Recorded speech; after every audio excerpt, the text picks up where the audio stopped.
بسم اللہ الرحمن الرحیم۔ السلام علیکم ورحمۃ اللہ وبرکاتہ۔ ناظرین، میں آپ کا میزبان احمد صفدر قریشی سنڈے اسپیشل میں AQ گلوبل پر آپ کے ساتھ حاضر خدمت ہوں۔ ناظرین، 11 دسمبر 2003 قائد امام انقلاب مصطفی حافظ القاری الشاہ احمد درانی صدیقی رحمۃ اللہ علیہ آپ اس دنیا فانی سے ہمیشہ ہمیشہ کے لیے اپنے مریدین کو، معتقدین کو، چاہنے والوں کو، آپ سے پیار کرنے والوں کو، اپنے اہل خانوں کو روتا ہوا بلکتا ہوا آہو پکار کے اندر چھوڑ کر چلے گئے۔ ایک احساس شخصیت، ماں کی گود سے لے کر قبر کی آگوش تک، ماں کی گود سے لے کر قبر کی آگوش تک بے داغ، ایک چمکتا دمکتا ستارہ جو طلوع ہوا سینکڑوں نہیں، ہزاروں نہیں، لاکھوں دلوں کو آقائے دو عالم سید المرسلین خاتم النبیین محمد مصطفیٰ صلی اللہ تعالی علیہ وآلہ وسلم اللہ کے حبیب کے عشق میں مبتلا کر گیا۔ ایک ایسی شمع جلا کر وہ اس دنیا فانی سے رخصت ہوئے ہیں کہ جس کے لیے کہا جاتا ہے کہ وہ شمع کیا بجھے جسے روشن خدا کرے۔ آپ کا کردار امامت کے اندر، آپ کا کردار ریاضت کے اندر، آپ کا کردار سیاست کے اندر، آپ کا کردار آپ کے اہل خانہ کے لیے، آپ کا کردار آپ کے چاہنے والوں کے لیے، آپ کا کردار عالم اسلام کے مسلمانوں کے لیے، آپ کا کردار بالخصوص وطن عزیز پاکستان کے مذہبی اسکالروں کے لیے ایک ایسی چمکتی دمکتی کھلی کتاب تھی کہ جس کو ہر کوئی بآسانی سے پڑھ سکتا تھا، اور جو کوئی آپ کے تھوڑا سا قریب آتا تھا تو وہ یہ محسوس کرتا تھا کہ یہ روشنی جو قائد ملت اسلامیہ کے جملوں سے، ان کے کردار سے، ان کے ادوار سے نکل رہی ہے اور جو مہک پھیل رہی ہے، یہ سب سے زیادہ وہ میرے اوپر ہی لٹا رہے ہیں، مجھے ہی اس روشنی سے وہ سب سے زیادہ روشن کر رہے ہیں۔ یہ ہر اس شخص کا جو ان کے قریب سے گزرا ہو، جو ان کے قریب رہا ہو، یہ ان کی محبت کا انداز تھا، یہ ان کی چاہت کا انداز تھا، چاہے وہ ان کا ایک ادنا سا کارکن کیوں نہ ہو، چاہے وہ ان کی والدہ ماجدہ کیوں نہ ہو۔ جب والدہ کی خدمت میں حاضر ہوتے تھے تو ان سے زیادہ فرما بردار میں نہیں سمجھتا کہ ہم نے کوئی اپنی ظاہری حیات کے اندر اب تک دیکھا ہو کہ ماں کے حکم کی تعمیل کرنا، ازواجی زندگی کے اندر خوشحالی کو برقرار رکھنا، سیاسی جماعت کے کارکنان کو ہمیشہ اپنا عزیز ترین قریبی ساتھی سمجھنا، اور مریدین اور معتقدین کی تو بات ہی کچھ اور ہے۔ ناظرین، اس ناچیز کو بھی تھوڑی بہت جسے کہتے ہیں ان کی جوتیاں اٹھانے کا شرف حاصل ہوا ہے۔ کردار کے متعلق جو بات ہے وہ تو دنیا جانتی ہے، سیاست دان جتنے بھی آئے پاکستان کی ہسٹری کے اندر، یہاں تک کہ بڑے بڑے جسے کہتے ہیں کہ وہ ٹیم جو فاؤنڈر آف پاکستان بھی کہلاتی ہے، ان کے لیے بھی ان کے مخالفین نے بڑے بڑے گھناؤنے بڑے بڑے گھناؤنے الزامات ان کے اوپر لگائے، لیکن یہ قائد ملت اسلامیہ مولانا شاہ احمد درانی کی ذات تھی کہ ان کے مخالفین کیوں بھی ان کے اوپر کوئی الزام نہیں لگا سکے۔ انہوں نے کبھی کہیں ایسی لچکی پیدا نہیں کری کہ جو الزام کی زد میں آتے۔ ناظرین، میں کچھ تجرباتی باتیں آپ کے ساتھ شیئر کرنا چاہتا ہوں، یوں تو خراج تحسین جتنا پیش کیا جائے ان کی ذات کو کہ وہ کہہ رہے تھے کہ آئندہ صدی غلبہ اسلام کی صدی ہوگی، اور ہم دیکھ رہے ہیں کہ مسلمان جو ہے وہ ترقی اور کامیابی کی طرف گامزن ہو رہے ہیں. وہ کہ ہمارے ملک کے حالات تھوڑے سے بگڑے ہوئے ہیں، لیکن اللہ تبارک و تعالیٰ کرم فرمائے گا ہمارے ملک کے لوگوں کے لیے بھی کہ ہم خوشحالی کی طرف ضرور گامزن ہوں گے. میں نے یہ دیکھا کہ بڑے بڑے لیڈران جب کہیں بڑے بڑے ذمہ داروں سے ملنے جاتے ہیں تو وہ 1 to 1 ملاقات کرتے ہیں. قائد اہل سنت حافظ القاری علامہ شاہ احمد درانی کی وہ ذات تھی کہ اس نے کبھی بھی حکومتی ذمہ داروں سے، سربراہوں سے اکیلے میں ملاقات نہیں کی.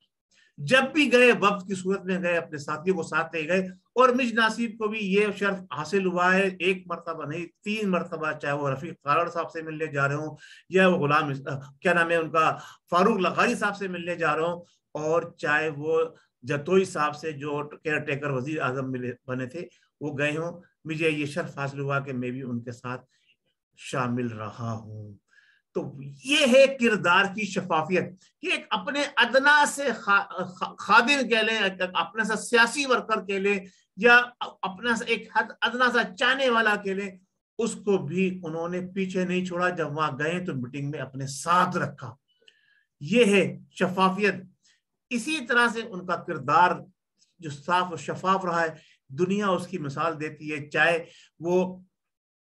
1958 کی ختم نبوت تحریک ہو، چاہے وہ ذوالفقار علی بھٹو کے خلاف تحریک ہو، چاہے وہ ملی یکجہتی کونسل ہو، چاہے وہ متحدہ مجلس عمل ہو، چاہے وہ جمعیت علماء پاکستان کا کتنے سے بھی بڑے سے بڑا جلسہ یا جلوس یا ریلی ہو، اپنے کارکنان اور ورکروں کی انہوں نے ہمیشہ جو ہے وہ ہر جگہ پر عزت افزائی بھی کی، اور ان کو اس طرح سے ساتھ لے کے چلے. میں نے بڑے بڑے لوگوں کو دیکھا ہے، یہ قائد ملت اسلامیہ کی شان تھی کہ وہ اپنے مریدین کو دیکھیں. یہاں جو آج کے دور کے پیر ہیں نا، وہ پاؤں دبواتے ہیں، ٹانگیں دبواتے ہیں، ہاتھ دبواتے ہیں جناب علی، لیکن یہ قائد ملت اسلامیہ تھے. جب آپ کے دولت قدرے کے اوپر جب محفل ہوتی تھی ذکر کی، تو آپ اپنے مریدین کے لیے خود کھڑے ہو کے اپنے ہاتھ سے کھانا پیش کیا کرتے تھے. اللہ اللہ اکبر. یہ ایسے اللہ کے چاہنے والے تھے کہ ان کو دیکھ کر اللہ یاد آتا ہے، رسول اللہ صلی اللہ علیہ وسلم کی محبت ہمارے دلوں میں بڑھتی ہے. تو ایسے قائد کو کیوں نہ ہم سلام پیش کریں. میرا سلام میرے قائد کے نام، میرا سلام. آج کا میرا موضوع ہے اے قائد تجھے سلام، اے قائد تجھے سلام. تو ایک ایسی شمع روشن کر گیا ہے مسلمانوں نے پاکستان کے دلوں کے اندر، جو میں یہ سمجھتا ہوں کہ پاکستان کی باقی تک باقی رہے گی. اللہ تبارک و تعالیٰ سے ہم دعا کرتے ہیں. بہت سارے لوگوں نے خراج تحسین پیش کیا ہے، میں چند باتیں کر کے بس آپ کی ختم کرتا ہوں. یہ میری سعادت کی حاصل کر رہا ہوں کہ میں قائد اہل سنت کے حوالے سے کوئی بات کر رہا ہوں. مجھے جو ان کی صحبت میں رہ کر، اور ان کے صاحبزادے شاہ انس نورانی جو بیک گراؤنڈ میں نظر آ رہے ہیں، بڑے صاحبزادے، یہ بھی انہی کے طرز عمل پہ چلتے ہوئے، یعنی 2 صاحبزادے چھوڑے، ایک نے جو ہے وہ سیاست سنبھال لی ہے، ایک نے جناب علی پیر مریدی سنبھال لیے، گدی سنبھال لیے. یہ شاہ انس نورانی کو اللہ تبارک تعالیٰ سے تندرستی عطا فرمائے، اور شاہ اویس نورانی کو عقل سمجھ اور حکمت دانائی عطا فرمائے کہ وہ اپنے والد محترم کے مشن کو آگے بڑھاتے ہوئے اپنے والد کے تمام مریدین معتقدین کے لیے ایک بہترین مثال بنے، اور جو وہ کام ادھورا رہ گیا ان کی اس دنیا سے جانے کی وجہ سے، اس کو پایا تکمیل تک پہنچا سکے. ناظرین، باتیں تو بہت ساری ہیں. قائد اہل سنت کی کرامات اور ان کے کیا نام ہے پیار اور محبت کی ہم باتیں آپ سے کرنے چلیں گے تو وقت گزرتا چلا جائے گا، پتہ نہیں چلے گا آپ کو بھی مجھے بھی. لیکن یہ سنڈے اسپیشل ہے. آج کیا نام ہے آپ کے خدمت میں حاضر ہوا ہوں، اور مجھے یہ شرف حاصل رہا ہے کہ میں قائد ملت اسلامیہ کے ان کارکنوں میں سے ہوں جو ان کے ساتھ سفر بھی کرتے رہے، اور ان کے ساتھ جناب علی جلسے جلوسوں میں بھی شرکت کرتے رہے، اور ان کی جوتیاں اٹھانے کا شرف حاصل ہوا ہے. اللہ تبارک تعالیٰ ان کی صحبت کے ہی صدقے میں ہم جیسے گناہ گاروں کی بخشش کا جو ہے سامان پیدا فرما دے. یہی ہمارے لیے ایک بہت بڑی کرم نوازی ہوگی. ایک قائد امام انقلاب حافظ القاری شاہ احمد درانی صدیقی رحمۃ اللہ علیہ آپ کے اور آپ کے تمام رفقۂ کار کو آج کے اس پروگرام کے توسط سے میں ان کے تمام چاہنے والوں کو، ان سے عقیدت رکھنے والے کو، ان سے محبت کرنے والوں سے یہ گزارش کرنا چاہتا ہوں کہ خدا را قائد کے مشن کو جو ہے وہ آگے بڑھانے کے لیے ایک پلیٹ فارم پہ اکٹھے ہو جائیں. جو لوگ ٹکڑیوں میں بٹے ہوئے ہیں، ایک طرف سے بھی نعرہ لگتا ہے، دوسری طرف سے بھی نعرہ لگتا ہے قائد ہمارا نورانی، کیا نام ہے، قائد ہمارا نورانی، اور جو ہمارا جو نظام مصطفیٰ کا نعرہ جو لگتا ہے، اس میں جو اہل سنت والجماعت ٹکڑیوں میں بٹے ہوئے ہیں، ان سے میری گزارش ہے کہ قائد ملت اسلامیہ کے جتنے بھی چاہنے والے ہیں، جو گروپوں میں بٹے ہوئے ہیں، جو آقا دو عالم صلی اللہ تعالی وسلم کے چاہنے والے ہیں، وہ گروپوں میں بٹے ہوئے ہیں. تو خدا را اب بھی وقت ہے، ہوش کے ناخن لے لے، ایک پلیٹ فارم پہ اکٹھے ہو جائیں. جب قائد ملت اسلامیہ کو آپ اپنوں نے کیا، غیروں نے بھی اپنا امام مانا. آپ دیکھیں متحدہ مجلس عمل اور ملی یکجہتی کونسل کے اندر سارے مکاتب فکر کے علماء اکرام ان کو اپنا قائد مانتے تھے، ان کے پیچھے نماز پڑھتے تھے، ان کے فیصلوں پہ لبیک کہہ کے آگے بڑھتے تھے. تو آئیے ہم اور آپ یہ عہد کریں، جتنے بھی عاشقان رسول صلی اللہ تعالی علیہ وسلم ہیں، تیرے چاہنے والے جتنے بھی ہیں، ایک قائد، میں ان سب سے گزارش کرتا ہوں کہ سارے ایک پلیٹ فارم پہ اکٹھے ہو جائیں، ایک تسبیح کے دانوں کی طرح سے ایک ڈوری میں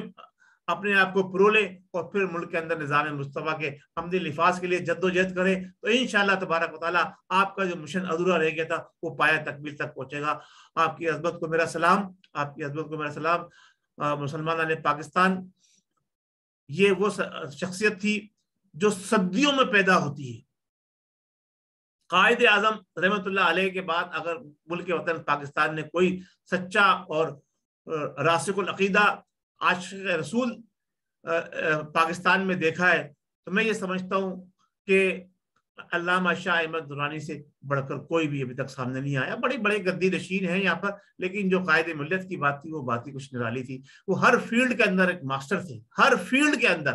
جہاں بھی لے جائیں ان کو. آپ ایک بات یہاں اگر نہیں کہوں گا تو وہ میں یہ سمجھتا ہوں کہ میری آج کی گفتگو پوری نہیں ہوگی. جو آج دنیا بھر کے اندر دعوت اسلامی کی تنظیم کام کر رہی ہے، اس کا سہرا بھی قائد ملت اسلامیہ کا سر جاتا ہے. دعوت اسلامی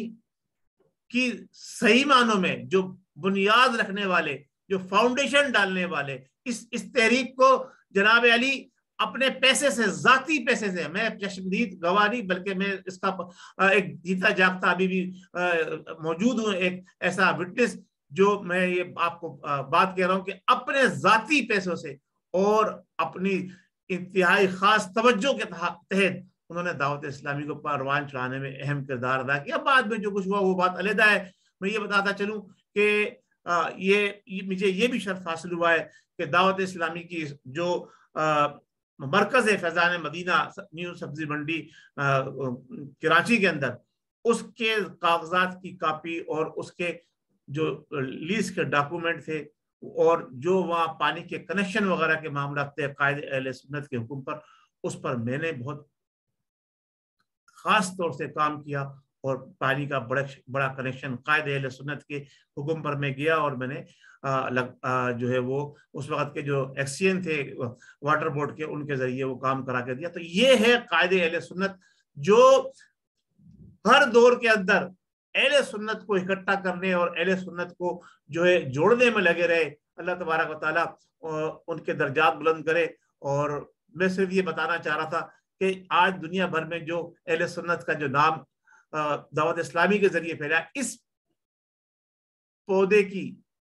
آپ یاری کرنے والے بھی تھے، چاہے وہ در پردہ کرتے تھے، چاہے وہ سامنے آ کے کرتے تھے، لیکن اس کو پروان چڑھانے میں ان کا اہم کردار تھا. ناظرین، اسی بات پر میں اجازت چاہتا ہوں کہ آئیے ہم سب مل کے دعا کریں، اللہ تبارک و تعالیٰ ان کے درجات بلند کرے اور ان کے صدقے اور طفیل ہمیں یہ توفیق عطا فرمائے کہ ہم دین اسلام کی خدمت کریں اور عاشقان رسول کو ایک پلیٹ فارم پہ اکٹھا کرنے میں کامیاب ہو جائیں. پاکستان زندہ باد، قائد ملت اسلامیہ زندہ باد.